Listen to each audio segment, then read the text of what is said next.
Welcome everyone, this is मन्नत official YouTube channel. Subscribe कर लें हमें मोर अपडेट्स के लिए। बाकी आज आपकी इस वीडियो में बात करेंगे सिलेबस के लिए।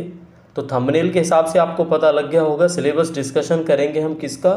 ये आपका असिस्टेंट सेक्शन ऑफिसर का है। एएसओ की पोस्ट है, लेवल 5 की पोस्ट होती है और आज 18 अप्रैल को इसकी लास्ट डेट आपको देखने को मिली थी। लास्ट 5 PM तक जितने भी एप्लीकेशन हैं वो सबमिट हो चुके हैं। सिलेबस आपका जैसे ही रिलीज हुआ हमने टेलीग्राम चैनल पे आपको इंटीमेट किया, तो पीडीएफ अवेलेबल है सिलेबस की। बाकी डिटेल्ड डिस्कशन आपका इस वीडियो में आपको देखने को मिलेगा। सिलेबस में आपका क्या क्या होगा, पोस्ट स्पेसिफिक सिलेबस कितना होगा, मैथ्स रीजनिंग में क्या पूछा जाएगा, हिंदी इंग्लिश में आपको क्या देखने को मिलेगा, ये सब यहाँ पे आपका डाउट क्लियर होगा। तो स्टार्ट करते हैं वीडियो। सिलेबस की बात करेंगे। ये टोटल पोस्टें थी आपकी जो आपको स्क्रीन पे दिख रही है। Account officer, section officer, personal assistant, state assistant, assistant section officer और senior secretarial assistant. Senior secretarial assistant के सिलेबस की भी हम बात करेंगे, बट लेटर ऑन ये बात करेंगे। अभी बात करेंगे लेवल 5 की पोस्ट है जो आपकी assistant section officer, that is ASO. तो एएसओ पोस्ट के सिलेबस की बात करेंगे इस वीडियो में। तो आप देखोगे एएसओ एक लेवल 5 की जॉब है आपकी। वैसे मोस्टली ऑर्गेनाइजेशन में ये लेवल 6 की जॉब होती है, बट आपके निटर चंडीगढ़ में ये देखने को मिलेगी आपको लेवल 5 में। ठीक है, तो सिलेबस इसका बड़ा वास्ट है। सिलेबस देखेंगे, सिलेबस समझेंगे। तो इस वीडियो में मैं आपको बताना चाहूँगा 60% आपको देखने को मिलेगा आपका पोस्ट स्पेसिफिक सिलेबस। ठीक है, पोस्ट स्पेसिफिक सिलेबस में आपको एक चीज़ और जोड़नी है, कंप्यूटर अवेयरनेस। तो कंप्यूटर अवेयरनेस का पार्ट भी इस 60% में आपको देखने को मिलेगा। मेंटल एबिलिटी, रीजनिंग और मैथ्स का 20% होगा, यानी कि मैथ्स प्लस रीजनिंग आप कह सकते हो। मैथ्स प्लस रीजनिंग 20%, तो टोटल आपका ये 80% सिलेबस कवर हो जाता है पोस्ट स्पेसिफिक सिलेबस और मैथ्स रीजनिंग के साथ में। एक टॉपिक और है आपको देखने को मिलेगा, हिंदी एंड इंग्लिश। कैंडिडेट्स का सवाल था कि हिंदी एंड इंग्लिश में से केवल हिंदी आएगी या केवल इंग्लिश आएगी। तो हिंदी आपको हिंदी में देखने को मिलेगी, इसके अलावा पूरा का पूरा पेपर आपको इंग्लिश लैंग्वेज में देखने को मिलेगा। तो 20% में हिंदी के भी क्वेश्चंस होंगे और इंग्लिश के भी क्वेश्चंस होंगे। क्या क्या सिलेबस होगा हिंदी और इंग्लिश का, ये भी हम लेटर ऑन डिस्कस करेंगे इस वीडियो में। मेनली हम बात कर रहे हैं असिस्टेंट सेक्शन ऑफिसर। तो सिलेबस की स्टार्टिंग करते हैं। आपको पोस्ट स्पेसिफिक सिलेबस की बात बताएंगे। 60% जो होगा इसमें आपके 3 पार्ट होंगे। पोस्ट स्पेसिफिक के 60% में आपके 3 पार्ट देखने को मिलेंगे। 3 पार्ट में से आपका एडमिनिस्ट्रेटिव प्रोसीजर होगा, सेकंड पार्ट क्या होगा और थर्ड पार्ट क्या होगा वो अभी हम बताने वाले हैं। तो एडमिनिस्ट्रेटिव प्रोसीजर्स में आपको ऑफिस प्रोसीजर देखने को मिलेगा, preparation and submission of administrative cases, यानी ये ऑफिस प्रोसीजर आपका सिलेबस डिक्लेयर होने से पहले ही अर्ली हम स्टार्ट कर चुके हैं। चैनल पे आपको देखने को मिलेंगी, हमारी 4 वीडियोस हैं। लेकिन अब ऑफिशियली आपको पता लग गया है कि ऑफिस प्रोसीजर्स आपके ज़रूर पूछे जाएंगे। अच्छा, ऑफिस प्रोसीजर को क्या बोलते हैं आपने कमेंट करके बताना है। CSMOP होता है या कुछ और होता है। तो ऑफिस प्रोसीजर के अलावा preparation and submission of administrative cases होंगे, security of official information and documents होंगे। चलो आपको ये टॉपिक समझाता हूँ। ऑफिस प्रोसीजर क्या है, डाक मैनेजमेंट पढ़ रहे थे हम, assistant section officer, LDC, dealing head क्या होता है, ये सारे के सारे टॉपिक हमने पढ़े। अभी भी क्लासें कुछ पेंडिंग है, सारा ऑफिस प्रोसीजर हमारा कंप्लीट होने वाला है। Preparation and submission of administrative cases. देखो एडमिनिस्ट्रेटिव केसेस क्या है, कोई एप्लीकेंट है किसी फॉर्म के लिए अप्लाई करता है तो NOC के लिए अप्लाई करेगा वो। तो अब आप वहाँ पे सोचो असिस्टेंट सेक्शन ऑफिसर हो और कोई NOC के लिए अप्लाई करता है, तो आप किस तरह से प्रिपेयर करोगे, किस तरह से उस केस को पुटअप करोगे, ये सब चीज़ें आपके सिलेबस में पूछी जाएंगी। ठीक है, थर्ड टॉपिक है आपका security of official information and document. अच्छा, कोई इन्फॉर्मेशन ऐसी होती है जो ऑफिशियल, आप सोचो डायरेक्टर निटर को कुछ लेटर रिसीव हुआ है, डायरेक्टर निटर, अगर वो कॉन्फिडेंशियल है, सपोज करो वो कॉन्फिडेंशियल है, तो वो कॉन्फिडेंशियलिटी और सिक्योरिटी मेंटेन करने से रिलेटेड जो भी डॉक्यूमेंट्स हैं या इन्फॉर्मेशन है उनसे रिलेटेड भी आपसे पूछा जाता है कि कॉन्फिडेंशियल चीज़ें क्या होती हैं, कैसे उनको डिस्क्लोज करना है। ठीक है, ये आपके सिलेबस में देखने को मिलेगा। तो एडमिनिस्ट्रेटिव प्रोसीजर में आपने देखा, ऑफिस प्रोसीजर की बात की है हमने। Preparation and submission of administrative cases की बात की है और security of official information and documents की बात की है। फोर्थ टॉपिक होगा आपका रिकॉर्डिंग ऑफ फाइल्स। तो फाइल के बारे में हमने बताया था आपको, ऑफिस प्रोसीजर में भी एक क्वेश्चन आया था, फाइल होती क्या चीज़ है, ठीक है, आपका डाटा क्या होता है, तो उनका रिकॉर्ड कैसे मेंटेन करना है, ठीक है, उनको अरेंज कैसे करना है, एनेक्शर बनाने हैं, कैटलॉग उनका किस तरह से बनाना है ना, ये सारी चीज़ें आती हैं आपकी।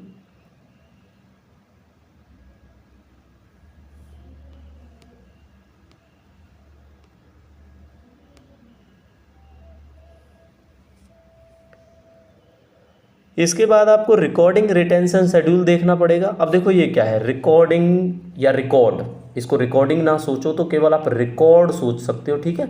जो भी आपके पास रिकॉर्ड है, सोचो आपके पास किसी का लीव रिकॉर्ड है, तो आप 5 साल का मेंटेन करोगे, 10 साल का मेंटेन करोगे, 15 साल का मेंटेन करोगे, क्या उसका शेड्यूल होगा, करेक्शन करने का कुछ उसमें है, उसको हैंडलिंग करने का, बाइंड कराने का किस तरह से होगा, ये सब इसके अंदर आता है आपका रिकॉर्डिंग रिटेंशन शेड्यूल के अंदर, ठीक है। बाद में देखो एक अच्छी बात मैं आपको बताऊंगा कि ये सारा सिलेबस पढ़ने के बाद आपके दिमाग में क्या चलेगा, कैसे आपको प्रिपरेशन करनी है, तो लास्ट तक वीडियो आपको देखनी पड़ेगी, आपको कंक्लूजन मिल जाएगा उसका, ठीक है। नेक्स्ट आपका होता है वीडिंग आउट ऑफ रिकॉर्ड। अब ये वीडिंग आउट ना ऐसे होता है आपका कि रिकॉर्ड को आपने वीडिंग आउट का मतलब हो जाएगा आपका कि रिकॉर्ड को अगर सोचो आपको डिस्पोज करना हो, है ना, कहीं ना कहीं तो मेंशन होगा भाई ये 20 साल से जो 20 साल से पुराना रिकॉर्ड है उसको आप डिस्पोज कर सकते हो, है ना। आरटीआई की भी बताऊंगा मैं, आरटीआई के बारे में भी, उसमें भी कुछ लिखा है ऐसा 20 या 25 साल, इससे ज़्यादा पुराना मेंटेन करने की ज़रूरत नहीं है इन केस ऑफ आरटीआई। तो ये वीडिंग आउट ऑफ रिकॉर्ड होता है, आपको रिकॉर्ड को भी आप डिस्ट्रॉय कर सकते हो एक सर्टेन पीरियड ऑफ टाइम के बाद में। ड्राफ्टिंग ऑफ कम्युनिकेशन क्या है, आप लेटर कैसे लिखोगे, आप ईमेल कैसे मेल करोगे, ठीक है, अपने जूनियर को, अपने जो रैंक के बराबर का है जिसको एक डीओ बोलते हैं, ठीक है, ये भी एक डीओ लेटर होता है। तो ये सारी चीज़ें आपका ड्राफ्टिंग ऑफ कम्युनिकेशन, किस तरह से पुटिंग नोटिंग बनानी है आपने, कोई फाइल केस पुट करना है तो, ठीक है, ये सिलेबस में आपके आएगा। अच्छा एक चीज़ और है आपकी, इसी अभी हम 60% पोस्ट स्पेसिफिक की ही बात कर रहे हैं आपके, जो बहुत ज़रूरी है आपके लिए अगर आप प्रिपेयर करोगे एएसओ के लिए, circulation and keeping of the confidential record. अच्छा भाई कॉन्फिडेंशियल रिकॉर्ड तो आ गया आपके पास, अब इसको आपने कीप कैसे करना है, सर्कुलेट करना है तो किस तरह से सर्कुलेट करना है, ये सारा का सारा आपका एडमिनिस्ट्रेटिव प्रोसीजर में देखने को आपको मिलता है। फाइनेंशियल रूल्स एंड रेगुलेशंस, देखो जो एप्लीकेंट ऑलरेडी गवर्नमेंट जॉब में है या किसी जॉब में है उनको पता है इसके बारे में, FRSR, ठीक है, फंडामेंटल रूल्स, सप्लीमेंट्री रूल्स, ऐसे ही फाइनेंशियल रूल्स होते हैं, ठीक है, रेगुलेशन, इनको GFR बोलते हैं, तो है ना, general financing rules. I think ये 2017 में आए थे, ठीक है, तो अगर आपको कहीं देखने को मिलेगा तो मिलेगा GFR रूल्स 2017। तो ये फाइनेंशियलिंग रूल, ये कोई बहुत छोटे रूल्स नहीं है, सारा डाटा हमारे पास अवेलेबल है, सारा मटेरियल हमारे पास अवेलेबल है, लेकिन किस तरह से आपसे कराना है हर चीज़ आप नहीं पढ़ पाओगे। टेलीग्राम चैनल पे मैंने आपको एक चीज़ भेजी है, ठीक है, वो मैंने UGC के रेगुलेशंस भेजे हैं जो डीम्ड यूनिवर्सिटीज़ के लिए बनाए गए हैं। अब वो पूरा का पूरा आप देखोगे 15 या 20 पेज के करीब आसपास आपको PDF देखने को मिलेगी, हिंदी और इंग्लिश दोनों में है वो। तो 20 पेज का अगर आप रीड आउट करोगे तो क्या पढ़ना है क्या नहीं पढ़ना है कैसे पढ़ना है तो आपको थोड़ा मुश्किल लगेगा, वो एक ही टॉपिक है, उसके अलावा बहुत सारे टॉपिक हैं हमारे पास ऐसे अभी, है ना। चलो घबराने की ज़रूरत नहीं है, वेट करो, बताऊंगा मैं आपको ऑफिस का एडमिनिस्ट्रेशन कैसे करना है, ये सब चीज़ें आती हैं इसमें। फाइनेंशियल एडमिनिस्ट्रेशन कैसे करना है, फाइनेंशियल क्या होता है, आपका कैश का हैंडलिंग किस तरह से करनी है, ये सब चीज़ आपको बतानी होती है इसमें, ठीक है। अब आपके पोस्ट स्पेसिफिक सिलेबस का ना सेकंड पार्ट हम करेंगे सर्विस रेगुलेशंस, ठीक है, क्या आएगा, ये स्पेलिंग ठीक कर लेना, रेगुलेशन की थोड़ा एरर है इसमें, रेगुलेशंस, ठीक है।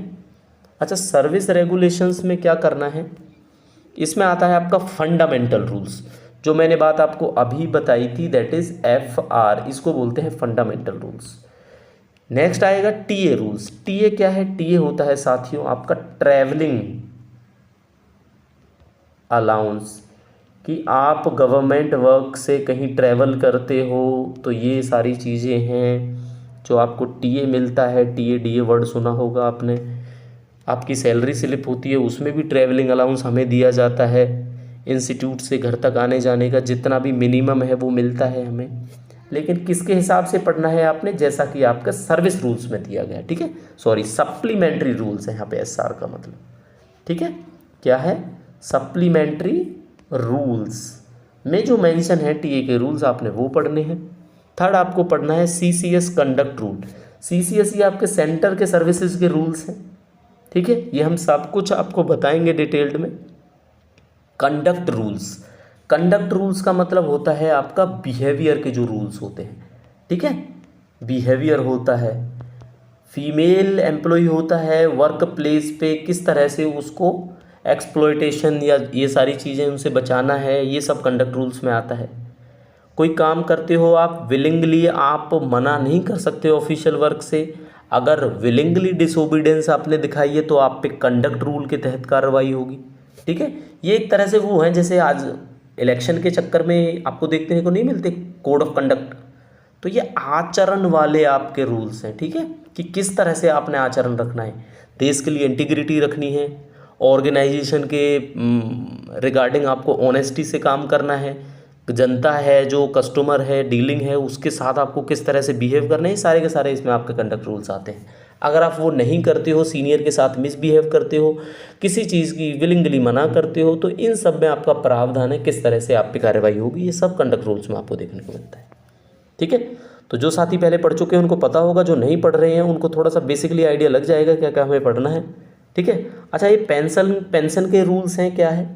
जैसे पेंशन आपको पता ही है, रिटायर हो जाते हैं तो गवर्नमेंट एम्प्लॉय को पेंशन मिलती है। तो पेंशन किस तरह से मिलती है, क्या एप्लीकेबिलिटी होती है, कितने अमाउंट की पेंशन आपको किस बेसिक सैलरी के हिसाब से आपको मिलता है, ये सब आपको इसको पढ़ने में मिलेगा, ठीक है। ये आपके सर्विस रेगुलेशन है, पार्ट 2 है ये इसका, ठीक है। सर्विस रेगुलेशन है जो सीसीएस लीव रूल्स, ठीक है। अब लीव रूल्स में क्या है भाई, कितनी आपकी अर्नड लीव होती हैं, कितनी आपकी कैजुअल लीव होती हैं, कितनी आपकी हाफ पे लीव होती हैं दैट इज एचपीएल, क्या आपकी मेडिकल लीव क्या होती है, पैटर्निटी लीव क्या होती है, मैटरनिटी लीव क्या होती है, सारी की सारी लीव्स के बारे में इसमें पढ़ा जाता है, ठीक है। नेक्स्ट टॉपिक आता है आपका कम्यूटेशन ऑफ पेंशन रूल्स। अब देखो कम्यूटेशन क्या होता है, जब आप रिटायर होते हो ना, शॉर्टली बता देता हूँ। जैसे आप रिटायर होते हो तो रिटायर होने के बाद एक प्रोविज़न होता है कि सपोज़ करो आपको पेंशन मिलेगी 30,000 अगर आप कम्यूटेशन नहीं लेते हो। अगर आप कम्यूटेशन लेते हो, कम्यूटेशन का मतलब होता है इकट्ठी पेंशन अगर आप लेते हो, तो सोचो आप 10 साल की या 7 साल की इकट्ठी पेंशन लेते हो तो आपको 30,000 के हिसाब से सोचो 5 साल के आपको 15 लाख 20 लाख रुपए मिल जाते हैं। तो क्या होगा, इस 30 में से ही आपको पेंशन कम होके सोचो कि जैसे आपको करीब करीब 18,000 रुपये मिलेगी। कब तक मिलेगी 18,000? जब तक आप ये अमाउंट कवर नहीं कर जाते, उसके बाद आपकी पेंशन अपने आप 30,000 हो जाएगी बाद में। तो कम्यूटेशन का क्या मतलब हुआ, टाइम से पहले आपने पेंशन का एडवांस ले लिया।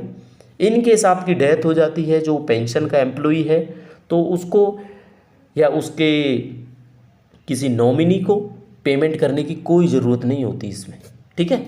सोचो आपने 10 लाख का कम्यूटेशन हो गया और एम्प्लॉई की सेकेंड डे ही डेथ हो जाती है कम्यूटेशन के बाद, तो ये 10 लाख उनकी फैमिली को या किसी को रिफंड नहीं करना, ये कम्यूटेशन के रूल्स में आता है। तो कैसे आता है वो आपको पढ़ना पड़ेगा, ठीक है। जीपीएफ क्या होता है, आपका जनरल प्रोविडेंट फंड होता है, तो सेंट्रल सर्विसेज है, इसके भी रूल्स आपने बताने हैं। CCS classification control and appeal rule, ये सब है कि सीसीएस का क्लासिफिकेशन क्या है, काम कैसे करता है, अपील अगर आपने करनी है तो किस तरह से करनी है, ये सब इसमें आपको देखने को मिल जाता है। तो साथियों 2 चीज़ें हमने आपको बताई पोस्ट स्पेसिफिक में, सर्विस रेगुलेशंस में, ठीक है। सीसीएस मेडिकल अटेंडेंस के भी, सीसीएस एलटीसी, ठीक है, ये लीव ट्रैवल कंसेशन करके होता है एलटीसी, ठीक है, जो घूमने का मिलता है एम्प्लॉय को 4 साल में, 3 साल में, 2 साल में। ये होम टाउन भी होता है एलटीसी, आपका 4 ईयर में एक बार मिलता है सेंट्रल गवर्नमेंट एम्प्लॉय को, तो इसके भी रूल्स आपने पढ़ने हैं। कंट्रीब्यूशन पेंशन स्कीम है, तो कंट्रीब्यूशन पेंशन स्कीम में कौन सी आती है, जो आजकल आपका चल रहा है, ठीक है। न्यू पेंशन स्कीम एनपीएस, इसके बारे में आपको पढ़ना पड़ेगा। लीगल मैटर्स के बारे में आपको पढ़ना पड़ेगा। अब आपका आ जाता है third topic, academic rules. Syllabus आप टेलीग्राम पे देख सकते हो, 3 पार्टों में डिवाइड था ये, सर्विस में, एडमिनिस्ट्रेशन में और एकेडमिक में। तो एकेडमिक रूल्स में क्या पढ़ना पड़ेगा आपको? यूजीसी, यूजीसी मतलब यूनिवर्सिटी ग्रांट कमीशन। क्या होता है साथियों? यूनिवर्सिटी ग्रांट कमीशन, जो आपकी यूनिवर्सिटीज़ को मान्यता देती है, जिसके तहत वो काम करती हैं, उसके रूल्स के बारे में आपको समझना। UGC deemed to be universities, deemed university वो है नहीं लेकिन उनको माना जाता है, जैसे आपका पैक है, ठीक है, पंजाब इंजीनियरिंग कॉलेज चंडीगढ़ में आपको देखने को मिलता है, ठीक है। फरीदाबाद में आपको मानव रचना यूनिवर्सिटी देखने को मिलती है, मानव रचना। अच्छा, जो डीम्ड होगी ना, वहाँ लिखा होगा उसके ब्रैकेट में डीम्ड टू बी यूनिवर्सिटी। तो उनके रेगुलेशन ना अभी रिवाइज हुई है 2023 में। ये ही फाइल मैंने आपको टेलीग्राम पे भेजी थी, आप नोट करना है इस फाइल को। यही फाइल मैंने आपको भेजी थी, उसके रूल्स हैं, वो पढ़ लो। उसमें से कोई क्वेश्चन निकलेगा आपको एमसीक्यू की फॉर्म में पेपर में देखने को मिल जाएगा, ठीक है। थर्डली बात करते हैं आपके यूजीसी के रेगुलेशंस कि किस तरह से टीचर्स की सर्विस कंडीशन होती है और अदर यूजीसी रेगुलेशंस क्या हैं।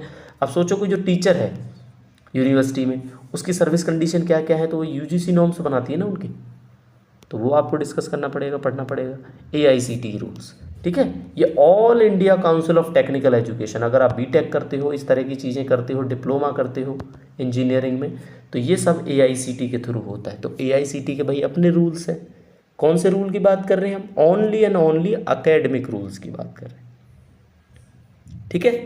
तो ये रूल्स कैसे हैं, आपको पढ़ना पड़ेगा। ये सब कहाँ से पढ़ना पड़ेगा? वेट करो, आप थोड़ा बताऊंगा मैं इसके बारे में। अब देखो, अगला आपका टॉपिक आ जाता है कंप्यूटर नॉलेज। ये भी आपका पोस्ट स्पेसिफिक सिलेबस के 60% में ही है, यानी 60% में देखो क्या है, आपके रूल्स वाला पोर्शन है सारा का सारा, और प्लस में कंप्यूटर की नॉलेज है। तो बेसिकली मैं आपको बताऊं, सिलेबस के हिसाब से 12 से 15% या 10 से 15% मानो आप, 10 से 15% आपको कंप्यूटर देखने को ज़रूर मिलेगा, ठीक है साथियों। क्या होगा? 10 से 15% आपको कंप्यूटर देखने को मिलेगा, यानी 10 से 15 नंबर का कंप्यूटर होगा आपके पेपर में। अच्छा, बेसिक ऑफ कंप्यूटर है, एमएस ऑफिस है सिलेबस में, एमएस वर्ड है, एमएस एक्सेल है, एमएस पावर पॉइंट है। अच्छा, जैसे पावर पॉइंट में कोई स्लाइड आप ओपन करते हो तो कंट्रोल प्लस में एम प्रेस करोगे शॉर्टकट की, तो एक तरह से ये क्वेश्चन निकल के आया आपका। एमएस एक्सेल है, कोई फॉर्मूला स्टार्ट करते हो आप, तो क्या लिखना पड़ता है? सबसे पहले आपको इक्वल का साइन लिखना पड़ता है। तो इस तरह के क्वेश्चन आपको देखने को मिलेंगे। ये हम ऑलरेडी क्लास ले चुके हैं कंप्यूटर की, आपको इन फ्यूचर और भी देखने को मिल जाएंगी, तो वो किसी भी एग्ज़ाम में आपके काम आ जाएंगे, ठीक है। और सिलेबस कंप्यूटर का आपका क्या क्या है वो मैं आपको बता देता हूँ। ईमेल्स के बारे में पढ़ना पड़ेगा आपको, drafting official communication through emails, किस तरह से आप ऑफिशियल कम्युनिकेशन लिखते हो ईमेल में। डाटा सिक्योरिटी में क्या आता है आपका, ठीक है, जैसे डाटा सिक्योरिटी है भाई, वायरस के बारे में पढ़ते हैं हम, एंटीवायरस के बारे में पढ़ते हैं हम, फायरवॉल के बारे में पढ़ते हैं हम, ठीक है, ये सब चीज़ आता है। नेक्स्ट टॉपिक आपका साइबर क्राइम है, यानी साइबर सिक्योरिटी। अब साइबर सिक्योरिटी का जो फ्रॉड होते हैं, फिशिंग होती है, स्मैशिंग होती है, ये सब चीज़ साइबर सिक्योरिटी के अंदर आपको देखने को मिल जाती है, ठीक है साथियों। अब आपका मेंटल एबिलिटी, रीजनिंग और मैथ, तो इसको आप सिंपल ये करके समझो तो आपको समझ आ जाएगा, ठीक है। रीजनिंग और मैथ ही आपका 20% है। अच्छा, रीजनिंग और मैथ में क्या है, वर्बल एंड नॉन वर्बल तरीके से पूछी जाएगी आपसे रीजनिंग, ठीक है। अब ये क्या है, आप रीजनिंग की कोई बुक उठाओगे, अरिहंत की बुक लोगे या कोई भी बुक लोगे, ठीक है, ल्यूसेंट की, अरिहंत की, जो भी आप पढ़ना चाहते हो, उस बुक में आप देखोगे verbal and non verbal part होगा, तो वो सारा का सारा आपको देखने को मिलेगा। तो रीजनिंग का मोस्टली देखोगे आप सारा सिलेबस आ जाता है। एनालॉगीज़ हैं, सिमिलरिटीज़ हैं, डिफरेंस बताने हैं, स्पेस विजुअलाइजेशन है, प्रॉब्लम सॉल्विंग है, एनालिसिस, जजमेंट, डिसीजन मेकिंग। आप देखते हो स्टेटमेंट वाले क्वेश्चन आते हैं, जजमेंट वाले क्वेश्चन आते हैं, वो सब है इसमें, ठीक है। रीजनिंग का और भी सिलेबस है आपका, टेबल्स एंड ग्राफ्स के बारे में पूछा जाएगा, visual memory, discrimination, observation, relationship, concept, arithmetic reasoning. Arithmetic reasoning क्या है, आपको एक सीरीज दे दी जाएगी 1, 5, 9, भाई नेक्स्ट क्या आएगा, हो गया अर्थमेटिक रीजनिंग, ठीक है। एज का बोलेंगे फादर की एज उससे इतनी है, उसकी एज इतनी है, तो आप बताओ कि भाई एज रिलेटेड जो क्वेश्चंस हैं आपके कंसेप्ट बेस्ड, वो सारे के सारे आ जाएंगे। ठीक है, तो ये सिलेबस आप देखोगे वही सिलेबस है जो रीजनिंग में होता है।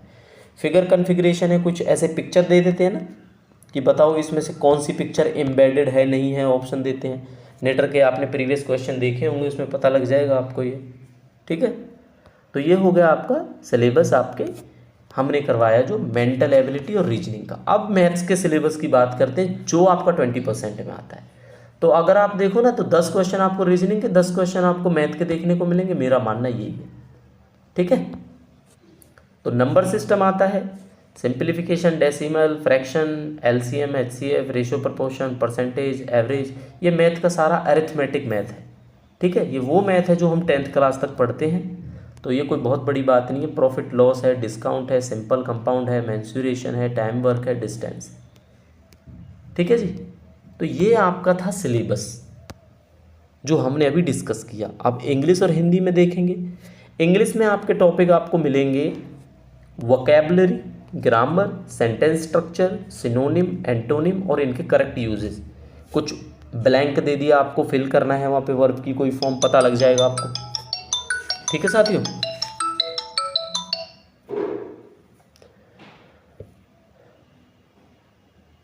तो कोई ब्लैंक आपको दिया जाएगा, उसमें आपको सिनोनिम, एंटोनिम, किस तरह से ग्रामर, ये सब फिलिंग करनी है, आपको पता लग जाएगा इस चीज़ का।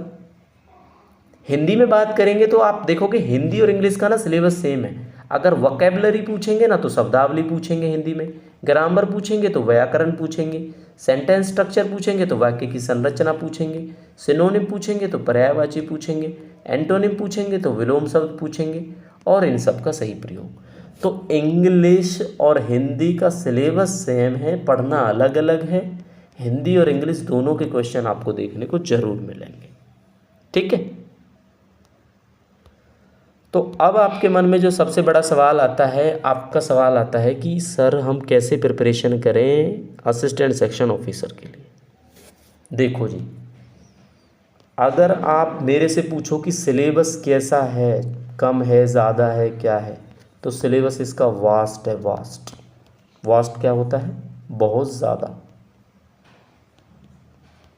लेकिन इतना भी ज़्यादा नहीं है। कैसे नहीं है इतना ज़्यादा?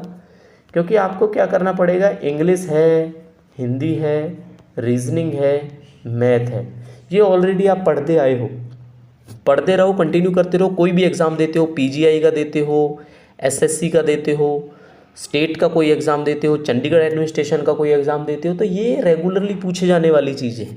अब आपके दिमाग जो ख़राब करने वाली चीज़ है ना, वो आता है आपका पोस्ट स्पेसिफिक सिलेबस।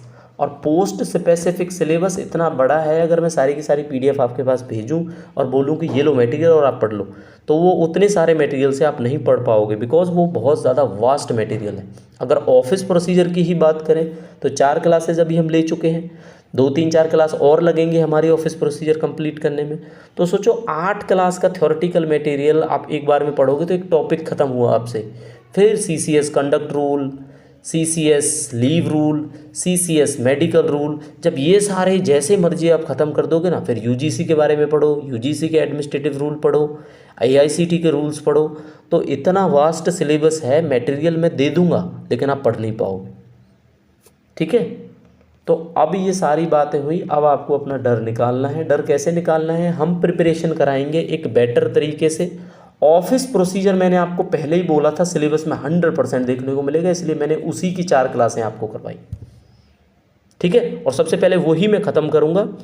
और हम क्या करेंगे, साथ के साथ ऐसे ही थ्योरेटिकली और एमसीक्यू की फॉर्म में पढ़ते चलेंगे बड़ा फास्ट तरीके से। ठीक है, अब बैक टू बैक हमें क्लासें करनी है, साथ के साथ में लास्ट क्लासों का प्रिपरेशन, उनके मॉक हम करते रहेंगे साथ के साथ।